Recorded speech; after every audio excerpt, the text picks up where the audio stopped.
में ये पूरी तरीके से भाई कांग्रेस के खिलाफ बात थी। तो इंदिरा गांधी ने जो जो काम किए उनके उल्टे काम करेंगे अपने। उन दिनों पाकिस्तान परमाणु बना रहा था, 74 में इंदिरा गांधी परमाणु परीक्षण कर चुकी थी, तो पाकिस्तान उसके जवाब के अंदर वापस परमाणु बना रहा था। हमारा एक जासूस वहां पे सैलून के अंदर लगता है, तो लाहौर के शालीमार बाग के अंदर उसको गोली मार दी गई थी। बाकी रविंद्र कौशिक बड़ा शानदार जासूस हुआ था, और खूब सारी अजीत डोभाल वहां पे सैलून के अंदर लगता है, एक सैलून में नौकरी करता है, वहां पे हेयर कट करता है वहां पे। पाकिस्तान का जो वैज्ञानिक जिस पर ये था, भारतीयों को ये था कि ये बन रहा है, इसलिए इंडिया वालों को अपने वालों ने कहा कि साहब पाकिस्तान परमाणु बना रहे हैं, तो अपनी तैयारी व्यारी पूरी रखना। मोरारजी भाई देसाई भगवान जाने भोले। आपने दो प्रधानमंत्री मुझे बहुत बुरे लगते हैं कि ये भारत में प्रधानमंत्री क्यों बने थे, मोरारजी भाई देसाई और इंद्र कुमार गुजराल, तो बहुत बुरे प्रधानमंत्री बने। मोरारजी, इंदिरा गांधी इतनी अच्छी प्रधानमंत्री थी कई मामलों में जिसकी हद नहीं। बांग्लादेश बनाया था तब पाकिस्तान में अपने इतने जासूस थे, भयंकर जासूस थे, पाकिस्तान की पल पल की न्यूज अपने पास थी। पाकिस्तान क्या इतने सारे एजेंट भेजे हुए थे हमारे, मतलब पाकिस्तान की आर्मी में हमारे एजेंट थे।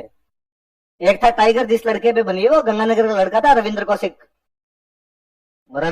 था गंगानगर का। एक था टाइगर में जो फर्जीवाड़ा कुछ ही दिखाते रहते हैं, और वो गंगानगर कॉलेज के अंदर एक दिन वो लड़का एक नाटक प्ले के अंदर जासूस बना हुआ था, और वहां पर कई आर्मी ऑफिसर गए हुए थे, और उन्होंने देखा कि यार ये लड़का जासूस कितना अच्छा लगता है, एक्टिंग कितनी अच्छी कर लेता है। उन्होंने उस लड़के को पिक किया वहां से, यहाँ से उसको पाकिस्तान भेजा। पाकिस्तान के अंदर जाके वो मुसलमान बने, यहाँ से मुसलमान बना के भेजा उसे, पाकिस्तान गया। पाकिस्तान के अंदर जाके उसने पाकिस्तान की आर्मी ज्वाइन की, पाकिस्तान की आर्मी के अंदर वो मेजर बना, वहां पर एक लड़की से शादी की, वहां पर उसके 2 बच्चे हुए।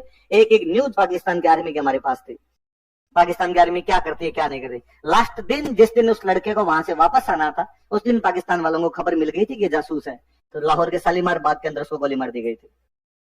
बाकी रविंद्र कौशिक बड़ा शानदार जासूस हुआ था, और खूब सारी अजीत डोभाल 7-8 साल वहीं पर रह के आया हुआ एकदम। मोरारजी भाई देसाई, तो इंदिरा गांधी वाले टाइम खूब सारे जासूस थे। तो इंदिरा गांधी वाले टाइम तो कितना शानदार तरीके से किया था। पाकिस्तान बांग्लादेश जब दोनों एक देश हुआ करते, तो पाकिस्तान के जहाज बांग्लादेश की तरफ जाते, तो जाने का रूट कौन सा होगा, अपने ऊपर से एयर रूट यही होगा। पाकिस्तान से बांग्लादेश जाना, इंडिया क्रॉस करो, बांग्लादेश पहुंच जाओ, एयर रूट तो यही होगा। तो हमने कहा कि एयर रूट बंद, पाकिस्तान अपना कोई भी जहाज हमारे ऊपर से नहीं उड़ा सकता। हमारी जो भी एयर सीमाएं हैं, एयर बाउंड्री, वो पाकिस्तान के लिए पूरी तरीके से प्रोहिबिट की जाती है। तो पाकिस्तान के जहाज अपने ऊपर से उड़ने बंद हो गए। अब पाकिस्तान के जहाज कहां से उड़ेंगे, तो पाकिस्तान के जहाज जाते उधर से, अरब सागर के ऊपर से, उधर से होते हुए आते श्रीलंका आएंगे, श्रीलंका से बाद में ढाका जाएंगे। तो अपना रूट बंद हुआ तो श्रीलंका से ढाका जाने लगा। हमने 2 काम एक साथ किए।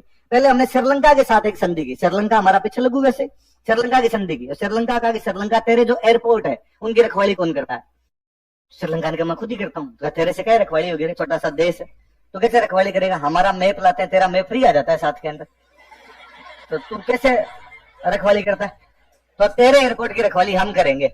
तो श्रीलंका ने कहा ठीक है। तो श्रीलंका के सारे एयरपोर्ट में इंडियन आर्मी डिप्लॉय की गई। इंडियन आर्मी आज के बाद श्रीलंकन एयरपोर्ट्स का ध्यान रखेगी।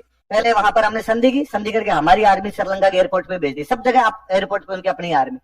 फिर पाकिस्तान को कहा कि तेरे एयर रूट बंद, यहाँ से नहीं जा सकता। तो पाकिस्तान के बेचारे के दिमाग में आया कि मैं श्रीलंका जाऊंगा, श्रीलंका से कहां चला जाऊंगा, ढाका। अब पाकिस्तान का जहाज श्रीलंका था, श्रीलंका से जाता ढाका, तो मतलब पाकिस्तान की आर्मी को बांग्लादेश जाना है, तो रूट क्या होगा, पाकिस्तान से श्रीलंका, श्रीलंका से ढाका। तो श्रीलंका में फ्यूल भरने के लिए रुकते, उनके हवाई जहाज वहां रुका करते, ईंधन लेने के लिए रुका करते। जब रुकते तो वहां पे सिक्योरिटी वाले सारे के सारे कौन है, इंडियन। एक एक बात पता चलती कि कितने सैनिक आज बांग्लादेश गए और कितने नहीं गए, सब कुछ पता था हमें। इसलिए बांग्लादेश बनाने में हमको दिन लगा था 16। 1 दिसंबर के आसपास हमने हमला शुरू किया था, 16 दिसंबर के आसपास तो पाकिस्तान को तोड़ दिया था हमने। फिर 94,000 सैनिकों का सरेंडर करवाया था। ना भूतो ना भविष्य थी, दुनिया कभी इतना बड़ा सरेंडर नहीं देख पाएगी। हम 15-16 दिन में सरेंडर करवा गए थे पाकिस्तान को पूरा का पूरा।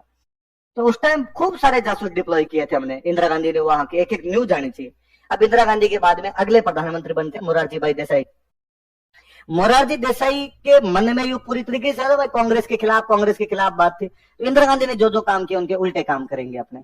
उन दिनों पाकिस्तान परमाणु बना रहा था, 74 में इंदिरा गांधी परमाणु परीक्षण कर चुकी थी, तो पाकिस्तान उसके जवाब के अंदर वापस परमाणु बना रहा था। हमारा एक जासूस वहां पे सैलून के अंदर लगता है, एक सैलून में नौकरी करता है, वहां पे हेयर कट करता है वहां पे। पाकिस्तान का जो वैज्ञानिक जिस पर ये था, भारतीयों को ये था कि ये परमाणु बना रहा है, उसके बाल काटने शुरू किए, उसको पटाया उसने, उसके बाल काटने शुरू किए। बाद में उसके बाल लिए और बाल लेके बाहर उसने अपने बाकी जो जासूस थे उनको भेजा। उन बाल को जब लैब में चेक किया तो पता चला इसमें रेडियो एक्टिव विकिरण है।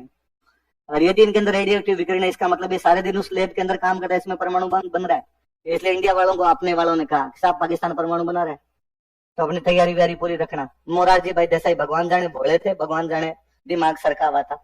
एक दिन पाकिस्तान वालों को फोन करता है बंदा चला के, हमें पता है तुम तो वो बना रहे हो ना, तुम्हें क्या पता कि हम परमाणु बना रहे हैं, कि जहां बाल कटाते हो ना आदमी है। पाकिस्तान ने हमारे सारे जासूस पकड़ के मार दिए थे, एक ही को पकड़ के मारा था। इसलिए मुझे बड़ी हैरानी होती है कि मोरारजी भाई देसाई को पाकिस्तान का सबसे बड़ा सम्मान मिला हुआ, निशान इम्तियाज।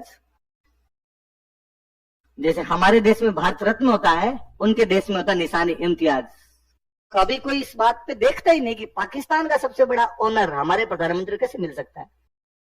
तो पाकिस्तान मोदी जी को दे देखे, दे दिया, और किसी प्रधानमंत्री को तो क्यों नहीं दिया आपने, मोरारजी भाई देसाई को क्यों दिया।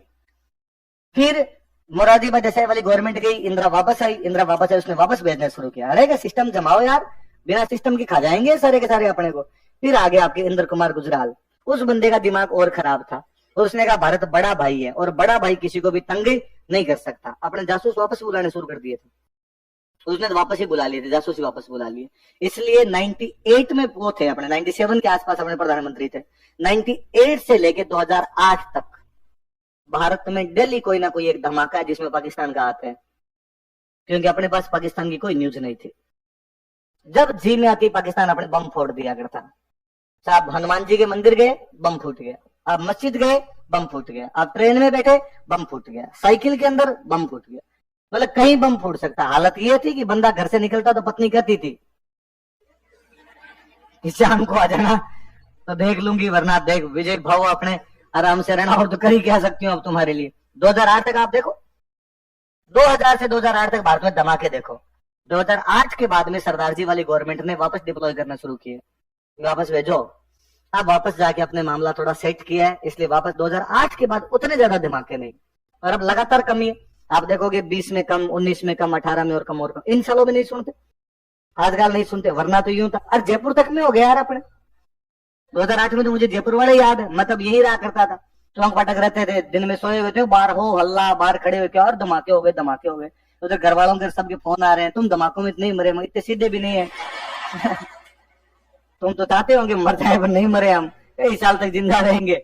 वो तो पूरे जयपुर के अंदर ही फट गए थे, पर अब कई सालों के अंदर देखने को नहीं मिल रहा है। इसलिए किसी भी देश की विदेश नीति इसी प्रकार की होनी चाहिए कि बाहर सिस्टम अपना बहुत शानदार तरीके से बिजी रहना चाहिए। तो पाकिस्तान का एक प्रांत है बलूचिस्तान, बलूचिस्तान कई सालों से लड़ रहा है कि हम आजाद होंगे, कि हमें आजाद होना है। भारत तन मन धन से सहयोग देता है कि हाँ आजाद करेंगे, तुम्हें चिंता मत करो, तुम तो लड़ो, तुम्हें जब ज्यादा जरूरत पड़े तब बता देना, हम तुम्हें आजाद कर देंगे। तो बलूचिस्तान को कभी भी आजाद कर सकते हैं, अगले 10 साल में ही कर देंगे हम, बलूचिस्तान में ज्यादा टाइम नहीं लगाएंगे। तो 2015 में प्रधानमंत्री मोदी का लाल किले से भाषण है, उस भाषण में भाई तो बोल और गया। उस दिन पता नहीं कौन सा सस्ता नशा करके चढ़े थे उधर मंच के ऊपर, तो क्या कह और दिया वहां पे, कहा कि मैं भारत देश को तथा पूरे बलूचिस्तान को आजादी के इस दिन की हृदय के अनंत तल से शुभकामनाएं ज्ञापित करता हूँ। तो लोगों ने कहा भारत को तो बधाई देनी है, पर बलूचिस्तान को बधाई क्यों देनी? तो भाई ने कहा अच्छा भूल गया क्या, याद नहीं रहा, बोल गया मैं। पाकिस्तान ने बड़ा ऑब्जेक्शन किया कि तुम बलूचिस्तान को आजादी की बधाई कैसे दे सकते हो, लेकिन बलूचिस्तान का जो कमांडर है, तो बलूच आर्मी है उनकी पूरी, उनका कमांडर रहता है स्वीडन, उसके कमांडर का उस भाषण के तुरंत 15 मिनट बाद में ट्वीट आता है, भारत के यशस्वी माननीय आदरणीय प्रधानमंत्री नरेंद्र भाई मोदी को शुभकामनाएं भाई ने आजादी की लड़ाई में हमारा जो साथ दिया उसके लिए हम उनका धन्यवाद ज्ञापित करते हैं।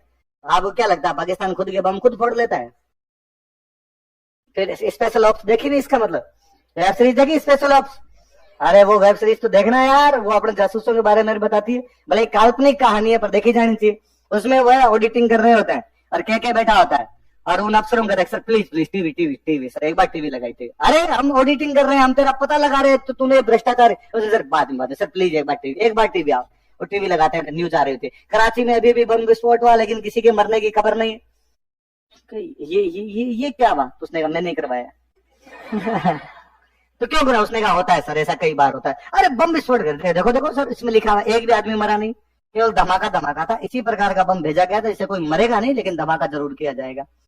अपने खूब आसपास में से तंग करते रहते हैं। तो नेपाल अपना था भाई साहब, नेपाल वाले चाहते थे खुद की अपनी तरफ इधर मिल जाए, पर पहले नहीं कर पाए तो वो दुख आज देता है। अब नेपाल चाइना के पक्ष में जाके कभी काला पानी के लिए लड़ता, कभी लिपुले। काला पानी लिपुले का ना छोटी छोटी जगह है, पर इनके लिए भी लड़ाइयां हो गई और नेपाल वाले से लड़ते हुए जीव और दुख पाता है। ये नेपाल के सैनिक तो इतने साल तक इंडियन आर्मी में लड़ते थे, पूरी गोरखा रेजिमेंट है अपने पास। नेपाल का कोई भी आदमी आके भारत में नौकरी कर सकता है, किसमें कहीं भी नौकरी कर लो, हम तो आर्मी में भी दे देंगे। तो पूरी गोरखा रेजिमेंट है और वो बहादुर गोरखा रेजिमेंट हमें पूरे 99 का वॉर जिता के गई है। पाकिस्तान से यदि हम 99 में जीते थे तो उसका बहुत बड़ा क्रेडिट गोरखा रेजिमेंट को है, वरना पाकिस्तान चोटियों के ऊपर बैठा हुआ था, वहां पर और कोई चढ़ ही नहीं सकता। इसीलिए 99 की वॉर में राजस्थान के सबसे अधिक शहीद है। ये सबसे पहले जो टुकड़ी उतारी गई थी वो राजस्थान की उतार दी गई थी, और अपने लोगों को पहाड़ों पर चढ़ने का इतना अभ्यास नहीं होता है, और पाकिस्तान पहले से चोटियों के ऊपर बैठा हुआ था। एक आदमी नीचे से जाएगा, ऊपर वाले को दिख रहा है ना, रणथंभौर किले वाली सी बात थी, ऊपर बैठा बैठा गोली मार दिया करता था। इसलिए राजस्थान जो भी बटालियन भेजी गई थी शुरुआत में अपने खूब सारे शहीद हुए। इसलिए शेखावाटी का एक भी गांव नहीं जहां पर अपना शहीद नहीं है। बाद में इंडियन आर्मी को थोड़ी बहुत दिमाग के अंदर आई, गोरखों को उतारा, और गोरखे इतने इतने से होते हैं, पहाड़ों में दिखते और नहीं, और पहाड़ों पे चढ़ने का अभ्यास और होता है, वो चढ़ चुढ़ा गए। फिर पाकिस्तान वालों नजदीक जाते तो पता चलता गोरखा आ गया, तब तो खुखरी घुसा दिया करता था गोरखा। पर अब उन गोरखों से अपने को लड़ना पड़ता है काला पानी लिपू लेक के लिए। कई बार चीजें गड़बड़ा जाती है विदेश नीति के अंदर, तो नेपाल के साथ आजकल गड़बड़ाई हुई है। नेपाल के साथ मुझे अब भी लगता है कि काला पानी लिपू लेक यदि नेपाल मांगता है तो दे दुआ के नेपाल को राजी रखना चाहिए। वो अपना स्वाभाविक भाई है, उसको नाराज अपने को नहीं करना चाहिए। थोड़ी टाइम में सरकार चेंज हो जाएगी, अभी जो उनकी सरकार है वो उनके पक्ष में हो सकती है चाइना के, थोड़े दिनों बाद में सरकार चेंज होगी, सरकार अपने पक्ष में आ जाएगी। इसलिए नेपाल को गालियां मत निकालो। तो ना कई बार क्या होता है, अपने जब भी युद्ध की स्थिति आती है अपने नेपालियों को गालियां निकाल देते हैं खूब सारी ना। नेपाल आएगा, थोड़े दिनों के अंदर वापस आएगा, अपनी तरफ आएगा। नेपाल और कहीं जा ही नहीं सकता, क्योंकि नेपाल लैंडलॉक है, पूरी तरीके से डिपेंड किस पे करता है, भारत पे करता है।